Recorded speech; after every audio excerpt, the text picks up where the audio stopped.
What is going on, everybody? KonDcnT here. It has been a while. I hope you guys are doing amazing. You guys look good.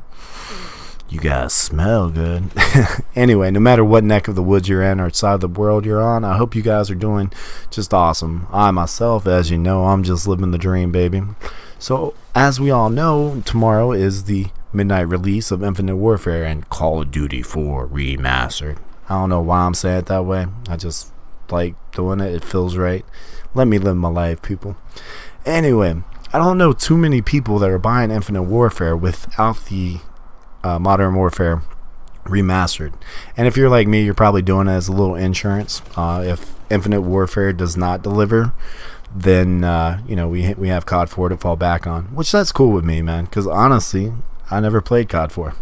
First Call of Duty I ever touched my hands on was Modern Warfare 2, and I only played part of the campaign, realized I sucked at it, and never gave it a second chance. So the first multiplayer and full campaign I played was Black Ops, and I had friends that were into it. They got me to buy it, and it was a good time. Then I bought Black Ops 2, same thing, and then Ghost came out, and none of my friends were really into Ghost. I wasn't really feeling it, so I went back to Black Ops 2 because there was quite a bit of people playing Black Ops 2, and that's where I actually started to focus and learn the game.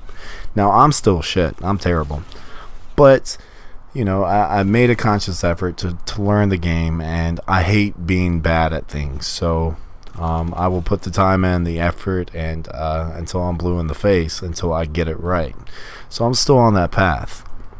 Now, as you can tell, I'm not a big YouTuber. You can look at the views and the subscribers. I'm not a big YouTuber at all. I am also not an MLG player or a pub stomper. You can tell that by the gameplay you're watching here. But what I am is a honest consumer. All of my accessories, my controllers, my games, the consoles, cameras, monitors, TVs, headsets, those are purchased out of pocket for money that I've earned. I've worked hard to earn. Gaming for me is a pastime. It's a hobby. And first-person shooters have been a big part of that hobby for the past couple years. I'll be the 80-year-old in the nursing home that is cussing out people on the headset on Call of Duty 3000. That will be on my epitaph. Died from a heart attack, like playing Call of Duty. Pretty sure. But anyway, I digress. So I'm a consumer. So I feel like my opinion and those like me, just the average Joes that are really like Call of Duty, that they spend the money. Their money, it's not given to them. The game's not given to them from a developer. The products, the accessories, they buy themselves. They're not given to them. I feel like our opinion should hold a little weight to it, because after all, we are the ones that are padding the bank accounts of these companies, not the YouTubers, not the elites, as I call them.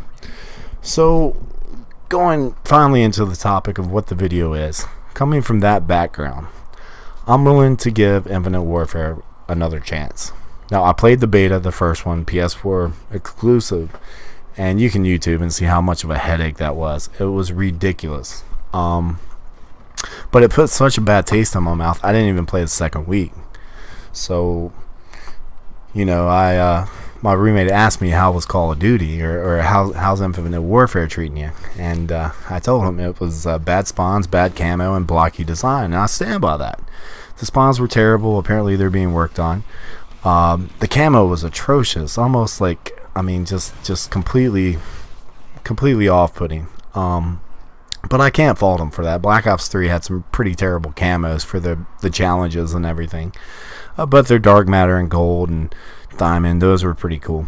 So I'm hoping, with Infinite Warfare, I've got hope. It's just Black Ops 3, their camos look like wrap, like it was wrapped on like a sticker. It didn't look like an actual paint job, and I really thought that was very lazy on my part, or on their part. I'm sorry, my part. I'm lazy in general, but anyway, I just didn't think they put their best effort forward.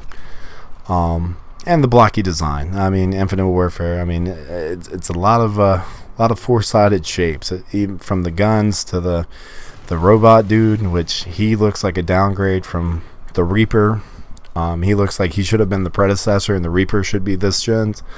The Eraser, that gun, even some of the energy weapons, they just look like big blocks of lead that are shooting like sparkly purple thingies. And speaking of that, I mean, what's going on with the AK? Kalashnikov is rolling in his grave right now, knowing that an interpretation of his design is shooting purple flickery sparklies. We all know Russian firearms, they shoot lead and fear. This is a world-known fact. And I don't think Kalashnikov or the Russian people appreciate this interpretation. But anyway, on a serious note, the energy weapons I wasn't really turned on.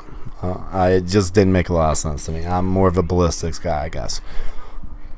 So it sounds like I'm harping on a lot of the negatives, but I'm just telling you my mindset. With all this going in, I'm willing to give Infinite Warfare, iDubbbz. I'm willing to give iDubbbz a second chance.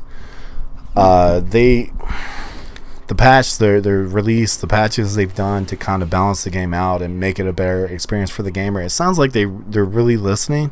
This could be lip service, and they could just be saying this until, all the credit cards are ran on tomorrow at midnight. Or they could actually be sincere about it, and I want to give them the benefit of the doubt. They're in a rock and a hard place. They have Activision breathing down their neck, wanting another $1 billion a year. They have the gaming community that has dubbed their last game one of the worst CODs of all time. And now they have their present game has the most dislikes on social media. So, they're trying to make everybody happy, and I kind of feel that this is speculation that's what they did with this game. Their original project, they saw how much lashback that Advanced Warfare and even Black Ops 3 got. They scrapped the whole idea probably halfway through production, and then they realized people kind of like Black Ops 3 in comparison to Advanced Warfare, so they incorporated a lot more Black Ops 3 into their game. It feels that way. I hope they didn't take 3 years to make this. Because it just doesn't look like a 3-year endeavor to me. I know nothing about game designs, but I can tell you from past Call of Duties, I mean, each one looks better than the one before it. I mean, they're just as a consumer for me. Who knows? But anyway, I mean, that's just kind of how I feel about the whole setup. I feel like they scrapped the project and they just and a dashing attempt to save their asses, they incorporated a lot more Black Ops 3 than what they wanted to. And then they added on Modern Warfare Remastered to keep the purist, at bay with boots on the ground. The variants, that's a concern. I'm hoping they're going to do the right thing with it. Variants, they should be for those that actually grind and learn the game. They shouldn't be bought in a supply drop. So I'm hoping that grinding for the weapons is not going to take you like a quarter of your life to get just one weapon. Hopefully it's fair, it's done properly, and it rewards the person that's actually trying to play the game and learn the game and put forth effort into it. Supply drops, I mean, we knew it was coming. This kind of scared me, but I'm going to say it to you guys anyway. What if nobody, say Infinite Warfare, iDubbbz is not received? Like after midnight release, after a week, nobody's playing it. Everybody's playing Modern Warfare. Activision still wants that money. They still want that $1 billion supply drop money. I'm scared that maybe it is written into the code for supply drops on Modern Warfare. Who knows? I mean, who knows? I wouldn't put it past them, but that's a concern of mine too. What I'm saying is, after all these negatives, I'm still giving the benefit of the doubt. Now, what's the old adage? Fool me once, shame on you. Fool me twice, I deserve it. That's kind of where I am. I'm gonna give them the benefit of the doubt. Let me know what you guys think. Are you going to give them the benefit of the doubt, or are you passing on this one? My name's KonDcnT, and I'm out. Peace.